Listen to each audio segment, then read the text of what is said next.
അസ്സലാമു അലൈക്കും വറഹ്മത്തുള്ളാഹി വബറകാതുഹു. ബഹുമാന്യരായ സഹോദരങ്ങളെ, സുഹൃത്തുക്കളെ, നോമ്പിന്റെ നിയ്യത്തുമായി ബന്ധപ്പെടുത്തി പലപ്പോഴും ഉണ്ടാകുന്ന ഒരു സംശയം, ചില പ്രാർത്ഥനകൾ പലപ്പോഴും ചില ഗ്രന്ഥങ്ങളിലും പിന്നെ ചില ലഘുലേഖകളിലും ഒക്കെ നോമ്പുമായി ബന്ധപ്പെടുത്തി പറയാറുണ്ട്. നവൈതു സൗമ ലില്ലാഹി തആല എന്നുള്ളൊരു പ്രാർത്ഥന. എന്നാൽ നോമ്പിന് പ്രത്യേകമായ ഒരു നിയ്യത്തായി ഒരു പ്രാർത്ഥന ഇല്ല, അങ്ങനെ ഒരു ഹദീസ് വന്നിട്ടില്ല. അതുകൊണ്ട് തന്നെ നവൈതു സൗമ ലില്ലാഹി തആല എന്നുള്ള ദുആയിലെന്ന് അത് നിയ്യത്തായി പരിഗണിക്കേണ്ട ആവശ്യമില്ല. മറിച്ച് നിയ്യത്ത് എന്ന് പറഞ്ഞാൽ മനസ്സിൽ കരുതലാണ്. അല്ലാഹുവിന്റെ റസൂൽ പറഞ്ഞു, മല്ല യുബൈതു സിയാമ ഖബ്ലൽ ഫജ്രി ഫലാ സിയാമ ലഹു, സുബഹിക്ക് മുമ്പ് നീയത്തെടുത്തില്ലെങ്കിൽ അവന് നോമ്പില്ല. മല്ലം യജ്മഅ സിയാമ മിനൽ ലൈലി ഫലാ യസൂമു, അഥവാ രാത്രി നീയത്തെടുത്തില്ലെങ്കിൽ നോമ്പില്ല. അപ്പോൾ രാത്രി അല്ലെങ്കിൽ സുബഹിക്ക് മുമ്പ് റമളാന്റെ നോമ്പിന്റെ നീയത്ത് നമ്മൾ കരുതണം.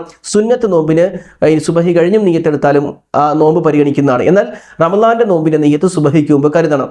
ഇനി 30 നോമ്പിന്റെ നീയത്ത് ഒരുമിച്ച് കരുതാമോ? അങ്ങനെ വേണമെങ്കിൽ അങ്ങനെയും ആകാം. ഓരോ നോമ്പിന് പ്രത്യേകം കരുതാമോ? അതുമാവാം. മനസ്സിന്റെ ഒരു കരുതലാണ്. നാളെ പടച്ചവന്റെ പ്രീതി ആഗ്രഹിച്ചുകൊണ്ട് ഞാൻ നോമ്പ് പിടിക്കുന്നു എന്ന മനസ്സിന്റെ കരുതലിനാണ് നിയ്യത്ത് എന്ന് പറയുന്നത്. ആ നിയ്യത്തിന് പ്രത്യേകമായ പ്രാർത്ഥനകളുടെ രൂപത്തിൽ ചെല്ലേണ്ടതില്ല. മനസ്സിൽ ഒരു കരുതലുണ്ടാവണം. അതിനാണ് നിയ്യത്ത്. മഹല്ലുഹ അൽ ഖൽബ്, നിയ്യത്തിന്റെ സ്ഥാനം എന്ന് പറയുന്നത് ഹൃദയമാണ്. ഖസ്ദ് എന്ന് പറഞ്ഞാൽ, കരുതൽ എന്ന് പറഞ്ഞാൽ ഹൃദയത്തിലേ കരുതാൻ പറ്റുള്ളൂ. അപ്പൊ മനസ്സിലില്ലാതെ നാവ് കൊണ്ട് ഉച്ചരിച്ചിട്ട് കാര്യമില്ല. പ്രത്യേകമായ പ്രാർത്ഥനാരൂപത്തിൽ ഉച്ചരിക്കേണ്ട ആവശ്യമില്ല. മറിച്ച് എൻ്റെ മേൽ അല്ലാഹു സുബ്ഹാനഹു വ തആല നിർബന്ധമാക്കിയ റമളാനിന്റെ നോമ്പ് അവന്റെ പ്രീതിയും പ്രതിഫലവും ആഗ്രഹിച്ച് ഞാൻ അനുഷ്ഠിക്കുന്നു എന്നൊരു ചിന്ത മനസ്സിലുണ്ടാവണം. അത് ഇടയത്താഴത്തിന് എഴുന്നേൽക്കുമ്പോഴോ സുബഹിക്ക് മുമ്പ്, അഥവാ രാത്രി മുതൽ സുബഹിക്ക് മുമ്പ്, വേണമെങ്കിൽ ഇടയത്താഴത്തിന് എഴുന്നേൽക്കുന്ന സമയത്തുമാവാം, സുബഹിക്ക് മുമ്പ് നമ്മളത് കരുതിയിരിക്കണം. ഇതാണ് ഈ നിയ്യത്തുമായി ബന്ധപ്പെടുത്തി മനസ്സിലാക്കേണ്ടത്.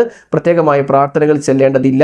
അത് വലിയ പ്രാധാന്യത്തിൽ അവതരിപ്പിക്കുന്ന പലരുമുണ്ട്. പക്ഷേ അങ്ങനെ ഹദീസുകളിൽ അങ്ങനെ പ്രത്യേകമായ പ്രാർത്ഥനകൾ നോമ്പിന്റെ നിയ്യത്തുമായി വന്നിട്ടില്ല എന്ന് മനസ്സിലാക്കുക.